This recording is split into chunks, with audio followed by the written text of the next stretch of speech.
공생의 초반부, 예수님께서 막 공생의 사역을 시작하셨던 30세 초반, 예수님은 종종 해당에 들어가서 설교를 하곤 했습니다. 이제 예수님께서 들르셨던 여러 해당 중에 나사렛에 있는 해당에 들어가서 하나님의 말씀을 전한 것이 누가복음 4장에 기록이 되어 있는데, 예수님께서 나사렛 해당에 딱 들어가시니까 이제 그 성경을 맡은 책임자가 예수님에게 이사야서 두루마리를 건네주게 됩니다. 지금처럼 이런 책 형태가 아니고 그 당시는 양 가죽을 넓게 펴서 만든 그 양피지 두루마리에다가 성경을 기록한 것들을 갖고 있었거든요. 그러니까 이사야서 4본을 이제 예수님에게 건네주니까 예수님이 그 두루마리를 쭉 펴셔가지고 오늘 본문이 기록된 부분을 찾아서 읽으셨습니다. 그 사실이 누가복음 4장 16절 이하에 기록되어 있거든요. 예수께서 그 자라나신 곳 나사렛에 이르사 안식일에 늘 하시던 대로 해당에 들어가사 성경을 읽으려고 서심해 선지자 이사야의 글을 들이거늘 책을 펴서 이렇게 기록된 데를 찾으시니, 이렇게 기록된 데가 바로 이사야 61장 1절에 3절 오늘 본문의 말씀입니다. 이사야는 66장까지 있는 꽤 긴 성경이죠. 근데 그 많은 본문 중에서 왜 예수님이 굳이 이사야 61장 1절에 3절 이 본문을 찾아서 읽으셨을까? 그런 질문이 생기죠. 여러분, 지금 예수님이 들어가신 이 나사렛 해당이라는 것이 그 이유입니다. 예수님은 이집트로 피난 생활을 한 다음에 돌아오셔가지고 30년 가까이를 나사렛에서 자라고 생활을 하셨습니다. 그래서 사람들은 예수님을 어떻게 알고 있느냐? 요셉과 마리아의 아들, 묵수 예수, 이렇게 알고 있죠. 그 사람들에게 예수님이야말로 이사야가 예언했던 바로 그 메시아, 그 예언의 성취가 되는 분이심을 가장 잘 알려줄 수 있는 말씀이 바로 오늘 본문이었기 때문에 이 본문을 택하셨다는 거죠. 그래서 예수님은 이 본문을 설교하시는 것을 통해서 예수님이야말로 진정 이사야가 예언했던 그 예언의 성취, 본문의 말씀대로 하면 가난한 자에게 아름다운 소식을 전하는 존재인 그 메시아심을 말씀하고 있는 겁니다. 그러면 예수님이 이 땅에 메시아로 오셔서 행하시는 그 사역의 그 어떤 대표적인 표시라고 할 수 있는 아름다운 소식을 전한다고 했는데, 그러면 아름다운 소식은 과연 무엇일까? 어떤 것이 아름다운 소식일까요? 본문에 의하면 마음이 상한 자를 치유하는 것, 포로된 자에게 자유를 주고 갇힌 자에게 노임을 선포하는 것, 모든 슬픈 자를 위로하는 것이다, 이렇게 말하고 있습니다. 예수님이 메시아로 오셨을 때 몸과 마음, 영혼까지 온전히 고침받고 회복되는 일이 일어난다는 거죠. 그런 일이 일어날 것이라는 것이 바로 아름다운 소식이라는 거예요. 자, 그렇다면 여기 앉아있는 우리들에게는 어떤 것이 아름다운 소식이 되겠습니까? 1차적으로는 내가 지금 간절히 기도하면서 이루어지기를 바라는 그 어떤 것이 있을 거 아닙니까? 그것이 이루어진다는 소식이 가장 아름다운 소식일 겁니다.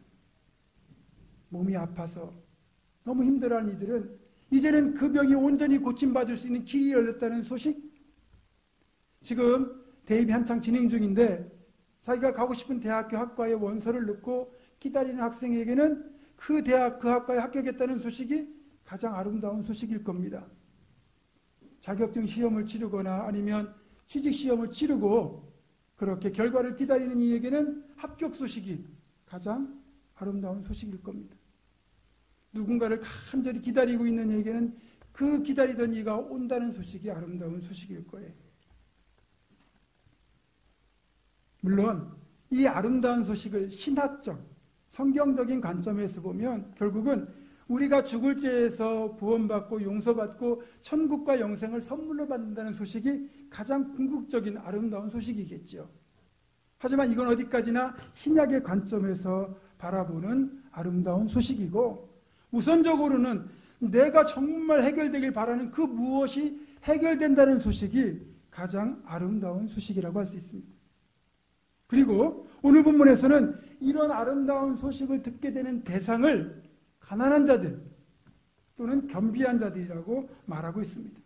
왜? 가난한 자, 겸비한 자가 아름다운 소식의 대상이 되는 걸까요?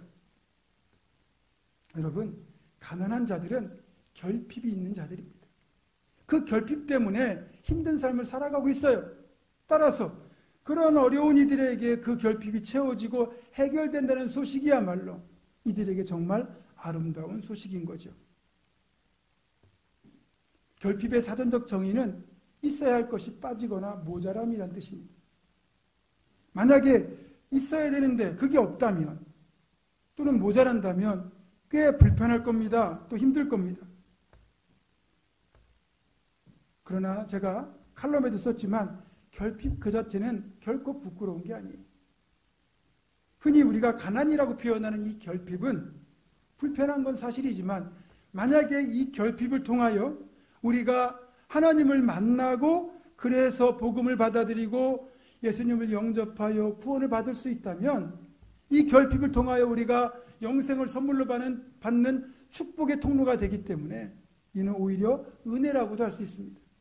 소위 말하는 권력자들, 부자들, 아쉬울 것이 없는 사람들은 결핍이 없기 때문에 하나님을 찾지 않아요. 그래서 부자가 하늘나라에 들어가기가 낙타가 바늘길을 통과하는 것보다 어렵다고 말씀하신 거거든요. 결핍이 없으니까 그들은 이 땅에서는 아쉬움 없이 살지 몰라도 하나님을 찾지 않고 결국 멸망의 길로 가게 되는 겁니다. 물론 물질적인 결핍만이 꼭 결핍이라고 할 수는 없습니다. 하나님을 영적으로 갈급한 모든 사람들이 사실은 결핍이 있는 거죠. 그것을 성경은 가난한 자들이라고 표현하고요. 예수님은 산상수훈에서 심령이 가난한 자라고 말씀하시고 누가복음에서는 그냥 가난한 자가 복이 있다 이렇게 말씀하신 겁니다.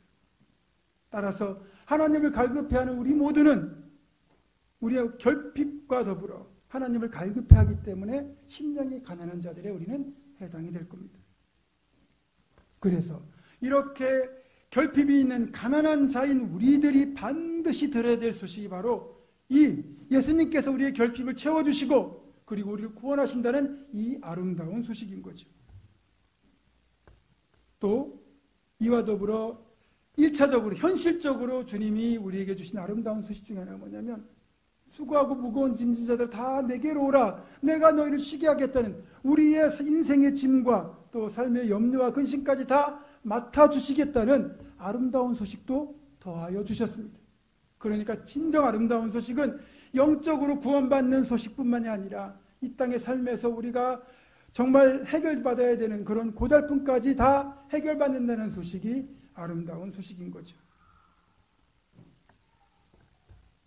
여러분, 이런 아름다운 소식을 우리에게 전하기 위하여 예수님이 친히 이 땅에 오신 겁니다. 지금처럼 통신이 발달한 시대가 아닙니다. 어떤 소식이 있다면 이 소식을 들어야 될 대상에게 누군가가 그 소식을 가지고 가야 됩니다. 이걸 전령이라고 그러죠. 여러분, 전령인데 누구에게 절망적인 소식을 전하는 전령이라면 전령도 그 소식을 전하기가 많이 마음이 힘들 겁니다. 그런데 아름다운 소식을 가지고 오는 전령이라면 그 전령 자체도 그 아름다운 소식으로 인하여 기쁠 겁니다. 주님은 그 기쁜 마음으로 우리에게 아름다운 소식을 전하기 위하여 이 땅에 오셨고 아름다운 소식 그 자체가 되셨습니다. 그리고 공생애를 사시는 동안 이 아름다운 소식을 한 사람이라도 더 많이 받아들일 수 있도록 들을 수 있도록 자신의 온 삶을 다 헌신하셨죠. 그래서 가시는 곳마다 하나님 나라를 선포하시고 복음을 전하시고 누구든지 복음을 받아들이면 천국을 유업으로 받도록 은혜를 베푸셨습니다. 말씀드린 것처럼 예수님은 그렇게 영적인 구원만이 아름다운 소식이라고 말씀하지 않으셨어요. 이 땅에 우리가 매여 있는 모든 것들에 자유케 되는 것, 우리를 힘들게 하는 그 상황에서 벗어날 수 있는 것도 아름다운 소식임을 치유사역과 그 모든 주님의 사역들을 통해서 보여주셨습니다. 예수님이 어느 동네에 가셨다라는 소식이 들리면 그것은 그 동네를 포함하여 인근 지역의 아름다운 소식이 되었어요. 병든 이들은 드디어 병을 고칠 수 있다는 소망을 품게 되고, 가족 중에 누군가 귀신 들린 자가 있으면 드디어 이제 귀신을 쫓아내고 온전케 될 수 있다는 소망을 품게 되었고, 영적으로 갈급했던 자들은 주님을 통하여 천국 복음을 풍성히 들을 수 있다는 기대가 생겼습니다. 그리고 주님은 실제로 이들의 소망이 헛되지 않도록 다 은혜를 베푸셨습니다. 누구라도 어떤 병이라도 주님께 나아가기만 하면 고침받고 치유되었습니다. 귀신도 다 물러갔습니다. 심지어는 죽은 자들도 살아났습니다. 요한복음 5장을 보면 이런 일도 있어요. 무려 38년을 중풍병으로 고통당하던 한 병인이 등장합니다. 여러분, 38년 결코 짧은 세월이 아니죠. 40년 한 세대에 가까울 정도로 이 사람이 중풍병을 앓았다는 것은 이 사람의 인생 정체가 고통 그 자체였다는 거죠. 그런데 소망을 포기할 법도 한데 이 사람은 끝까지 치유에 대한 소망을 놓지 않았습니다. 그리고 그 소망이 그로 하여금 치유의 기적이 있다고 알려진 베데스다 목가까지 가게 만들었거든요. 하지만 누구의 도움 없이는 결코 움직일 수 없던 이 사람에게 베데스다 못의 기적은 아무 의미가 없었죠. 그래도 그곳을 떠나지 않고 있던 그에게 진짜 아름다운 소식이 다가왔습니다. 예수님이 그를 찾아오신 거죠. 그리고 네가 낫고자 하느냐라고 물으시면서 아름다운 소식이 되어주셨고, 결국 주님으로부터 네 자리를 들고 일어나 걸어가라라는 말씀과 함께 이 사람을 그렇게 괴롭혔던 38년의 중풍병이 끝이 나고 예수님은 진정으로 이 사람에게 아름다운 소식이 되어주셨습니다. 누가복음을 보면 12회를 혈루증을 앓던 또 한 여인의 이야기가 등장하죠. 여자가 그렇게 혈루증에 걸린다는 것은 인생이 망가진다는 뜻입니다. 가족도, 관계도, 물질도, 몸도, 마음도, 영혼까지 피폐해진다는 뜻이거든요. 그렇게 12년을 고통당하며 살았습니다. 그러던 여인에게 아름다운 소식이 들려오죠. 주님이 가까운 동네에 오셨다는 소식이었어요. 여인은 주저하지 않고 그 아름다운 소식이 들리는 곳을 향하여 발걸음을 옮겼고, 내가 저 예수님의 옷자락만 만져도 나을 것이라는 믿음을 가지고 그 옷자락을 만졌을 때 자신을 그렇게 괴롭히던 혈루의 근원이 마름을 알 수 있었고, 주님으로부터 내 딸아, 네 믿음이 너를 구원하였으니 평안히 가라라는 진짜 구원의 아름다운 소식까지 겸하여 들을 수 있었습니다. 예수님은 이렇게 어떤 면에서든지 가난한 자들에게 아름다운 소식을 전하기 위해 애쓰셨고요. 이를 위해서라면 엄청난 대가를 치르는 것도 마다하지 않으셨습니다. 거라사 지방에 군대 귀신 들렸던 자를 고치기 위하여 주님은 돼지떼 2,000마리를 몰살시키기까지 했습니다. 비용으로 보면 엄청난 값비싼 대가를 치른 거죠. 그래도 주님은 그 사람의 영혼을 온전케 하는데 주님은 아름다운 소식이 되어주셨습니다. 또 안식일이라도 주님은 병자를 고치고 귀신을 내쫓는 일을 마다하지 않으셨습니다.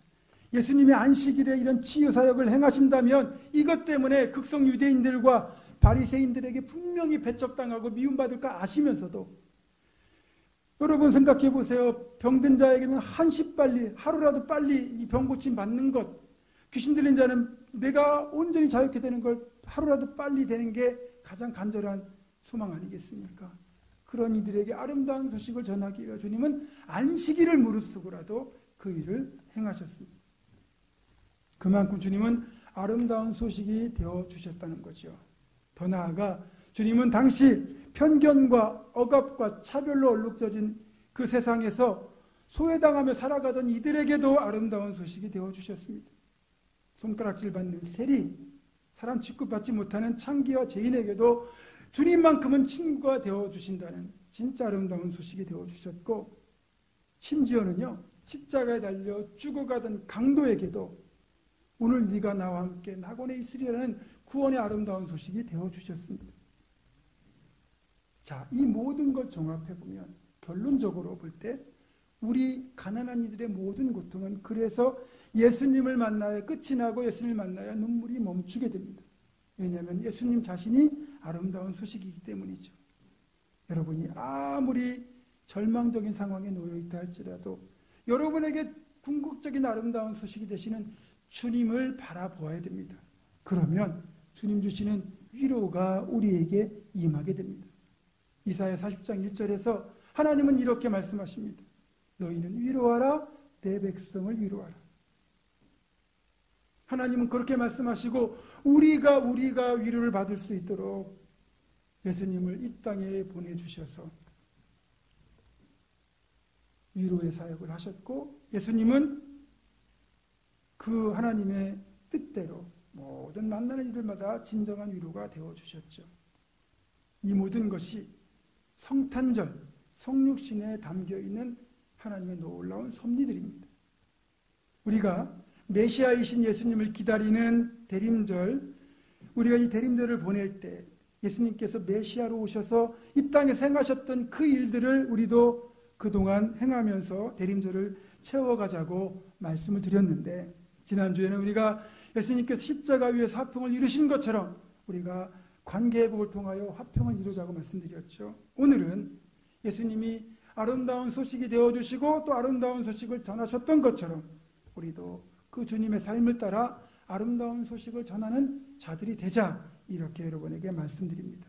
일단 우리가 전해야 될 아름다운 소식 첫 번째는 예수님이 구원이라는, 우리의 구원자가 되신다는 아름다운 소식을 전하는 사람이 되어야 합니다. 로마서 10장 13절에서 15절은 이렇게 말씀합니다. 누구든지 주의 이름을 부르는 자는 구원을 받으리라. 그런즉 그들이 믿지 아니하는 자를 어찌 부르리요? 듣지도 못한 이를 어찌 믿으리요? 전파하는 자가 없이 어찌 들으리요? 보내심을 받지 아니하였으면 어찌 전파하리요? 기록된 바 아름답도다 좋은 소식을 전하는 자들의 발이여 함과 같으니라. 아멘. 여러분, 아무리 좋은 소식도 전파하는 자가 없으면 들을 수 없다는 겁니다. 여러분, 예수님이 우리의 구원이 되신다는 이 최고의 좋은 소식, 이 아름다운 소식을 듣지 못하는 이들에게 우리가 어떻게 해야 되겠습니까? 우리가 이 복음 들고 찾아가야 되지 않겠습니까? 아름다운 소식을 전하는 자가 없으면 어느 누구도 아름다운 소식을 들을 수 없기 때문에 바울 사도는 이 아름다운 소식을 위하여 평생을 바쳤습니다. 우리에게도 예수님이 승천하시면서 주신 이 아름다운 소식을 땅끝까지 전할 사명이 주어져 있죠. 그래서 때를 얻든지 못 얻든지 우리는 이 아름다운 소식을 전할 사명이 있습니다. 특히 집 나간 아들이 돌아온다는 그 소식이 아버지에게 기쁜 소식, 아름다운 소식이 된 것처럼 우리는 반드시 그렇게 믿음 생활을 하다가 실족하여 떠나간 이들, 그리고 아직 하나님을 알지 못하는 이들이 다시 하나님 앞에 돌아온다는 아름다운 소식을 위하여 다시 한번 힘써 전도하고 권면하고 기도하며 그들을 교회로 이끌어야 할 겁니다. 또 우리가 가지 못하는 저 먼 땅끝까지 가서 복음을 전하고 있는 선교사들을 돕는 것도 아름다운 소식이 됩니다. 여러분, 우리가 드리는 적은 금액이지만 선교 헌금, 그리고 그 선교사들을 위하여 중보하며 기도하는 것도 선교사들에게는 아름다운 소식이에요. 그리고 아름다운 소식을 땅끝까지 전하는 일종의 동역에 해당합니다.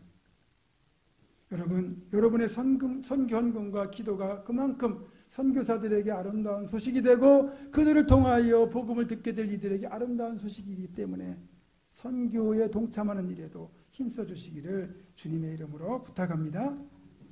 다음으로는 누군가의 도움을 간절히 필요로 하는 이들에게 우리가 아름다운 소식이 되어줘야 된다는 거예요. 여러분은 그렇게 사는 분들이 많아요. 알게 모르게 어려운 이들에게 힘이 되어주는 분들이 참 많잖아요.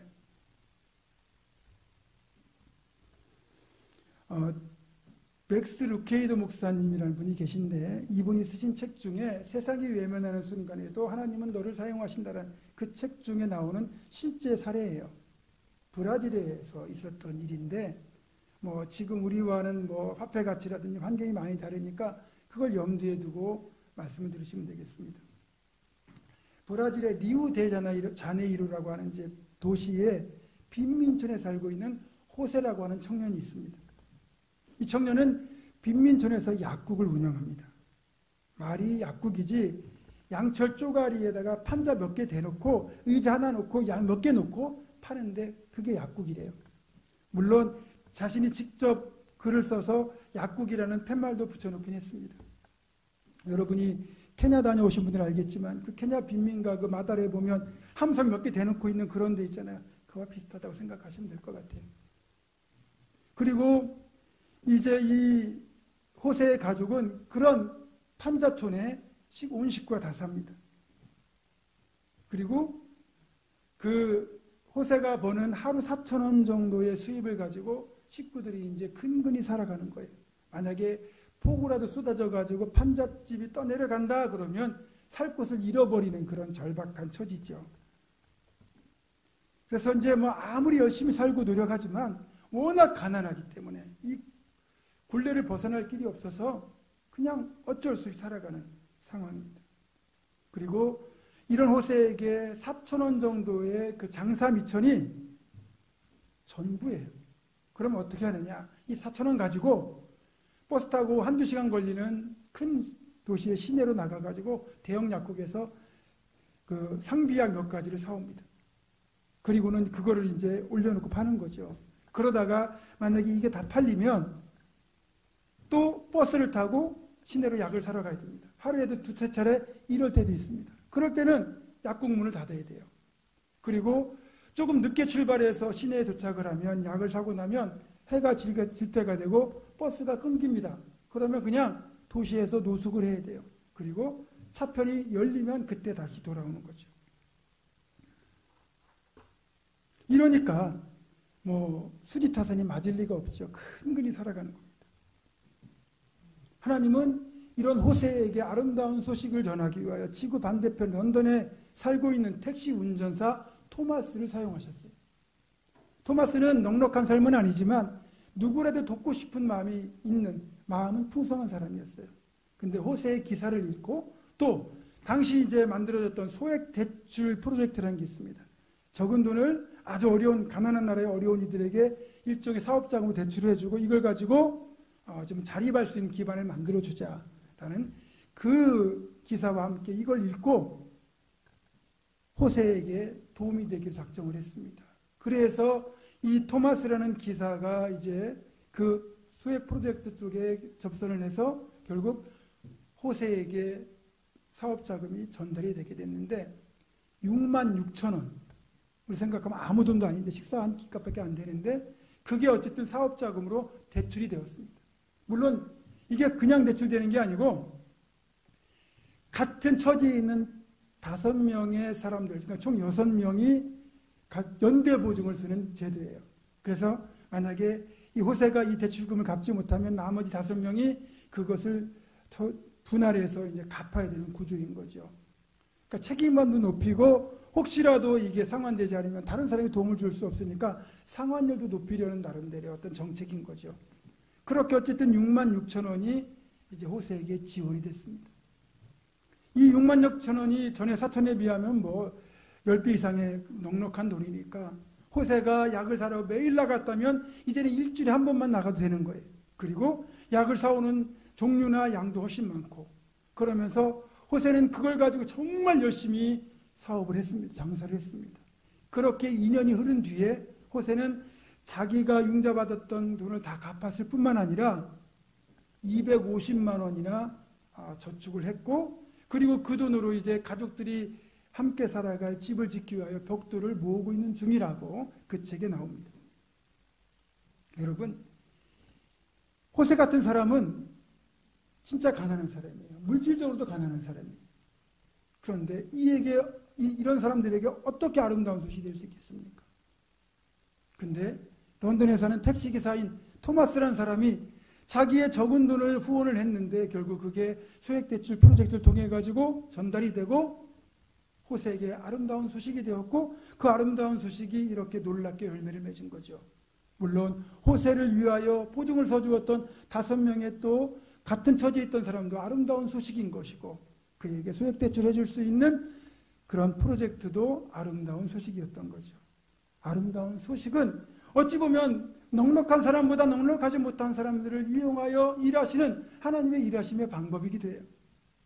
실제로 사도행전을 보면 또 이어지는 그 고린도후서를 보면 사도 바울이 이제 돌아다니면서 개척한 지역에 있는 교회들이 오늘날 그리스 북부에 있는 마케도니아 지역의 교회거든요. 여러 교회가 있는데 마침 그때 예루살렘에 있는 교회가 지나친 기근으로 인해 가지고 다들 성도들이 정말 입에 풀칠하기도 어려운 시절이었습니다. 그 이야기를 바울 사도가 듣고 마게도니아 지역에 있는 교회들에게 도움을 부탁했어요. 그랬더니 마게도니아 지역에 있는 교회들이 자기들도 가난한데도 불구하고 정말 힘에 넘치도록 기쁨으로 자원하여 예루살렘 교회를 돕기 위한 구제헌금을 드렸고, 그것이 예루살렘 교회 성도들에게 정말로 아름다운 소식이 되었죠. 고린도후서 8장 1절과 2절입니다. 형제들아, 하나님께서 마게도냐 교회들에게 주신 은혜를 우리가 너희에게 알리노니 환난의 많은 시련 가운데서 그들의 넘치는 기쁨과 극심한 가난이 그들의 풍성한 연보를 넘치도록 하게 하였느니라. 여러분, 자기들도 어려운데 더 어려움에 처한 이들을 돕기 위하여 기꺼이 아름다운 소식이 되어준 것이고, 그것을 통하여 교회가 하나님 안에서 한 몸임을 여실하게 확인할 수 있었습니다. 사랑하는 성도 여러분, 우리와 우리 교회 역시 이런 아름다운 소식이 되어 주어야 합니다. 물론 우리는 그동안 그렇게 아름다운 소식이 되어주고 있습니다. 성도들 가운데서도 개인적으로 다른 이들의 아름다운 소식이 되는 분들도 많이 계시고, 또 우리 교회는 우리 교회보다 어려운 미자립 교회에 매달 아름다운 소식이 되어주고 있습니다. 선교사들에게도 매달 아름다운 소식을 전하고 있습니다. 특별히 우리가 예배당을 세운 케냐를 향해서는 정말 아름다운 소식이 많이 되어주었죠. 어떤 분들은 전기를 끌어주는 소식이 되어주었고, 우물을 연결해주는 소식도 되었고, 또 자신이 병원에 입원해 있는 동안 문병원분들이 보태준 금액을 하나도 쓰지 않고 그 고스란히 그거를 케냐를 돕는 데 보내신 아름다운 소식이 되어주신 분도 계십니다. 어떤 분은 염소를 그들에게 전달해주는 아름다운 소식이 되어주셨고, 또 많은 성도들이 적게는 망고 한 그루부터 시작해서 막 이런저런 필요한 물품들을 보내주시는 아름다운 소식이 되어주셨죠. 또 직접 경험한 느낌에 의하면 우리 선교팀이 케냐에 갔을 때 현지 성도들에게 정말로 아름다운 소식이었습니다. 우리가 오는 사실을 그들을 알고 너무너무 기뻐하고 기다렸고요. 우리가 가면 그곳에서는 영적으로 또 물질적으로 잔치가 열렸습니다. 우리가 케냐 전체를 우리가 해결할 수 없어요. 그러나 우리의 이 아름다운 소식이 그곳에 있는 어느 개인이나 가정이나 한 교회를 다시 세울 수 있고 그들에게 아름다운 소식이 되어줄 수 있다면 이는 귀한 사역인 거죠. 이 사역은 앞으로도 포기하면 안 되는, 우리가 더욱더 확장해야 되는 아름다운 사역이기도 합니다. 그래서 우리 교회는 어떤 상황에서도 정말 많은 이들에게 아름다운 소식이 되어주는 그런 귀한 교회, 건강한 교회가 되기를 주님의 이름으로 부탁합니다. 말씀을 정리합니다. 오늘이 대림절 세 번째 주일입니다. 대림절이 깊어갈수록 우리는 이 땅에 메시아로 오시는 주님의 모습을 닮아가야 됩니다. 우리에게 아름다운 소식을 전해주시려고 하나님은 하나뿐인 아들 예수를 이 땅에 내어주셨습니다. 예수님은 하늘보좌의 영광 그 자리를 포기하시고 이 땅에 아기의 모습으로 오셨고 끝내는 십자가에 달려 죽으심으로 우리에게 아름다운 소식이 되어주셨습니다. 이렇게 하나님이 보내주시고 예수님이 실천하신 아름다운 소식을 통하여 구원받은 우리들이라면 우리도 누군가에게 아름다운 소식을 전해야 되지 않겠습니까? 사랑하는 성도 여러분, 이번 대림절에는 복음을 전하는 것과 사랑의 나눔을 통하여 아름다운 소식을 널리 전하는 우리 모두가 되기를, 그런 아름다운 사람이 되기를 주님의 이름으로 축원합니다. 기도하겠습니다. 사랑과 은혜의 아버지 하나님, 우리에게 가장 아름다운 소식을 전해주셨기에 우리도 이제 이 세상 다른 이들에게 아름다운 소식이 되고자 합니다. 우리를 통하여 온 세상에 아름다운 소식이 아름답게 퍼지기를 간절히 소망하오며 우주 예수 그리스도의 이름으로 기도드립니다. 아멘.